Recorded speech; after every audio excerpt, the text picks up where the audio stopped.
चाहा भाई उन लोगों को ये भी बोला गया था कि आप मिलने का शांति का माहौल बनाओ, तभी तो आपसे बात होगी। लेकिन उन्होंने शांति से माहौल बनाने का कोई काम नहीं किया। पुलिस वालों ने भी उनको ये बोला कि आप थाने में आ जाओ, वहाँ पे आके बात करते हैं, लेकिन वो वहाँ भी नहीं गए। उन लोगों का काम एक ही था, विरोध करना और अपनी फिल्म बनवाना। हमारे जितने भी साथी यहाँ मैदान में बैठे हैं, इन साथियों ने उन साथियों के किसी के भी खिलाफ कोई आवाज नहीं उठाई जो रहे हैं। कभी बोल रहे हैं ये गुंडे बैठे हैं, कभी बोल रहे हैं ये चंदा चोर है। मैं उन लोगों से ये पूछना चाहता हूँ, आप लोग ये आके बताए, हमारे साथी कोई सा भी साथी आप लोगों से ये कह गया कि आप हमें चंदा दो। ये कहने में आसान है, लेकिन करना बहुत मुश्किल होता है।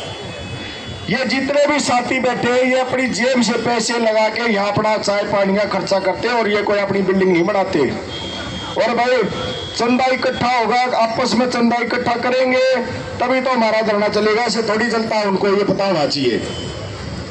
अब मैं निवेदन करूंगा, भगत सिंह बलारा अध्यक्ष किसान प्रतिष्ठा मंच आए और अपने विचार रखे। भाई इनके लिए जोरदार ताली बजाओ भाई एक बार।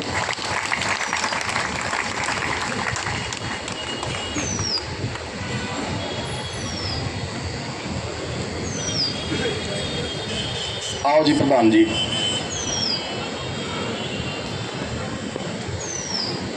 आदरणीय सभा में उपस्थित सभी कर्मचारी साथियों और ऊपर मंच पर बैठे खापों के सरदार, किसान यूनियनों के अध्यक्ष और प्रतिनिधि व सभी उपस्थित सज्जनों,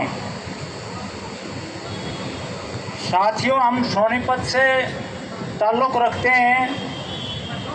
किसान प्रतिष्ठा मंच से पर हम कार्य कर रहे हैं प्रदेश स्तर पर। और यहाँ सूचना मिली, यहाँ से वे अपने कर्मचारी साथी धरने पर हैं। सहयोग की ज़रूरत है साथियों। सबसे पहले हम आपकी मांगों का समर्थन करते हैं, पुरजोर समर्थन करते हैं। आप अपनी मांगों को लेकर आगे बढ़ते रहें, हम आपके पीछे खड़े हैं। जो भी जिम्मेदारी डाली जाएगी हम उसको पूरा करने की कोशिश करेंगे साथियों। अब हम ये कहना चाहते हैं कि साथियों, आज सबसे बड़ी प्रॉब्लम हमारे समाज में नौकरी की है, काम धंधे की है। जब से बच्चा पैदा होता है, माँ बाप उसी वक्त से शुरू कर देता है नुहाना धुआना, बस में बैठाना, किताब खरीदना, घोड़ा लेकर जाना। इस तरह से पूरी शिक्षा दीक्षा अपने बच्चों की करवाते हैं। वो केवल इसलिए करवाते हैं कि हमारे बच्चे बड़े होकर रोजगार के लायक बने और कहीं न कहीं अपना साधन जोड़ के अपना जीवन का परवरिश करें। लेकिन आज की जो मौजूदा सरकार है, इसकी एक ऐसी नीति है जिसने ये ठान लिया है कि रोजगार को पूरी तरह से खत्म करना है। अनेक नीतियां बनाई है इसके लिए। स्कूलों को तोड़ने का काम कर रहे हैं ये। जब बच्चे पढ़ेंगे नहीं तो नौकरी भी नहीं लगेगी और इनके सर पर जोर नहीं पड़ेगा कि किसको नौकरी दे किसको ना दें। साथियों और मेरी मातृशक्तियों, आपके बीच में सुमन हुड्डा जी पहुंच चुके हैं, उनके लिए जोरदार ताली बजाओ भाई। झांसी की रानी ने जो अपने लिए मीटिंग में गई थी, रोड के ऊपर खड़ा हुए संघर्ष किया था आप लोगों के लिए भाई। इस जिन लोगों ने रोड के ऊपर इनको रोका था, उसके विरोध में हमने आज ये पंचायत रखी है, उसका मुंह तोड़ जवाब देंगे भाई।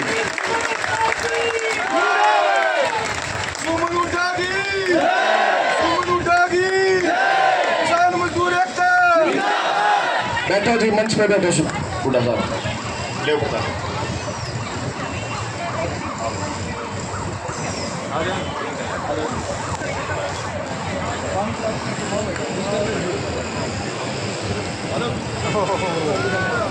तो साथियों, बात रोजगार की थी और वो रोजगार आज हमारे समाप्त होने के लिए जा रहे हैं। बात केवल नौकरी नौकरी की नहीं है। जो किसान जिसके पास ना नौकरी है, ना कोई बिजनेस है, ना कोई दुकानदारी है, वो अपने खेत में काम करके अपने बच्चों का पालन पोषण कर रहा है। आज षड्यंत्र रचाया जा रहा है कि उस किसान की जमीन को कैसे छीना जाए, और इसको छीनने के लिए काले कानून भी आपके सामने आए। लेकिन किसानों ने वो ताकत दिखाई जिसके आगे इस अन्यायी, इस राक्षस सरकार को झुकना पड़ा और प्रधानमंत्री को माफी मांगनी पड़ी। केवल कानूनी वापस नहीं लिए, लेकिन जो आंदोलन हुआ अपने अधिकारों के लिए, जो आंदोलन हुआ अपना रोजगार बचाने के लिए, जो आंदोलन हुआ अपनी जमीन, फसल और नस्ल बचाने के लिए, उसको वो लोग अच्छी तरह से समझते हैं जिन्होंने 13 महीने दिल्ली के बॉर्डरों पर गर्मी में, बरसात में, पारे में इस निर्दयी सरकार का मुकाबला किया साथियों। और जो ये सुमन बहन जी के सामने उन गुंडों का जो प्रदर्शन था, इस तरह के इस सरकार ने पैरेलल ढांचे बना रखे हैं और सरकार बदनाम भी ना हो, और सरकार का काम ये इस तरह के लोग करेंगे। जिस तरह बहन जी सुमन हुड्डा के सामने धमकी दी, इनको गाड़ी के सामने लौटे, अरे भाई हम आपकी धमकी को, आपके चैलेंज को स्वीकार करते हैं पूरी तरह से, लेकिन आपकी ताकत का भी मालूम है आप में कितनी ताकत है। हम ना छेड़ो इस समाज को, और हमने दिखा दिया है कि आंदोलन किसान किस तरह लड़ता है। जो यहाँ पर बैठे हैं ये भी सभी किसान और मजदूरों के बच्चे हैं, और जिन्होंने किसानी की लड़ाई लड़ी वो भी किसान और मजदूरों के ही बच्चे थे। अगर एक चैलेंज करके युद्ध के मैदान में आना है तो आपकी चुनौती स्वीकार है, लेकिन हम ये चाहते हैं, अपने धरना साथियों से जो धरने पर बैठे हैं, भाई लड़ाई कच्चे हथियारों से नहीं लड़ी जाती। अगर आपने लड़ने का मूड बना लिया है तो इस लड़ाई को पूरी ताकत के साथ लड़ो। जब आप ताकत के साथ और एकता के साथ लड़ोगे तो सरकार को झुकना पड़ेगा। कोई ताकत नहीं, सरकार नहीं झुके, लेकिन हमने अपनी ताकत को दिखाना पड़ेगा। साथियों, जो हम बातें कर रहे हैं यहाँ के एडमिनिस्ट्रेशन से, जिला के एडमिनिस्ट्रेशन से, हमने ज्यादा झुककर बात नहीं करनी है, क्योंकि ये हमारे अधिकार हैं। हम अधिकार लेने के लिए जो है ना बैठे हैं यहाँ पर, हमारी लड़ाई है अपने अधिकार लेने के लिए। हम पैसे ले हैं तो हम काम कर रहे हैं, इस पर सरकार पर कोई बोझ नहीं है। इसलिए जो पंगा, जो सिस्टम इस तानाशाही सरकार ने बना रखा है, और यही नहीं पूरे देश का यही हाल है। बाहर से लोगों को बुलाएंगे काम करने के लिए, यहाँ मशीनें आएंगी काम करने के लिए। हमने ये भी सुना था स्कूलों में भी रोबोट पढ़ा करेंगे। ये लाखों टीचर कहाँ जाएंगे? रोबोट फैक्ट्री में काम करेंगे तो ये इतने कर्मचारी कहाँ जाएंगे?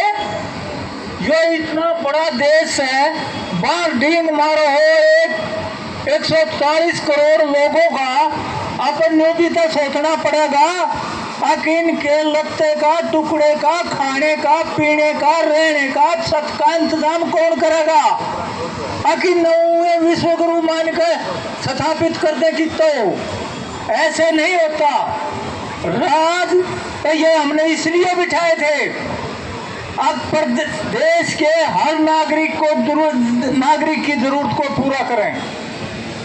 और हाल क्या हो रहा है, आज स्कूल के बच्चे भी कोर्ट में पहुंच रहे हैं अपनी मांगों को लेकर।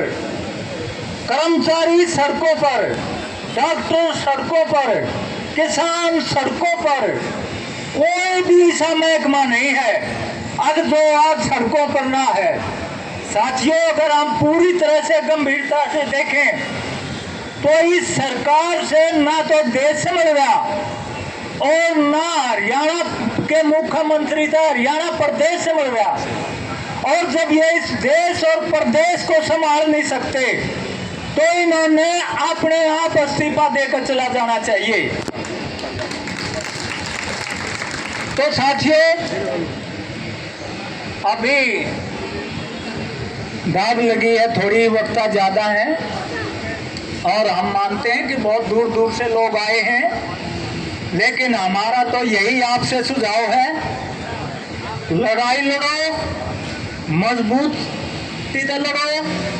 किसान मजदूर आपके साथ हैं, कर्मचारी तबका बहुत बड़ा तबका है। अगर ये सरकार चाहे तो उसी वक्त सरकार को बदल सकते हैं। एक बात और मैं सुझाव देना चाहता हूं भाइयों, ये कई बार हमने सुना है कि भाई न्यू भी कहे हैं मुख्यमंत्री तो मिलन जाएंगे। भाई हम तो यो सुझाव दे हैं, अरे प्रेशर इतना डालो अक मुख्यमंत्री अरे आवे, और तो हम कुछ कह नहीं सकते, इनको बदतमीजी तो हम बोल नहीं सकते, क्यों यो काम तो सरकार और उनके गुंडे का है। हम किसान संगठन से हैं, हम सभ्य समाज से हैं, लेकिन अगर जाना भी पड़े, ये सुझाव है,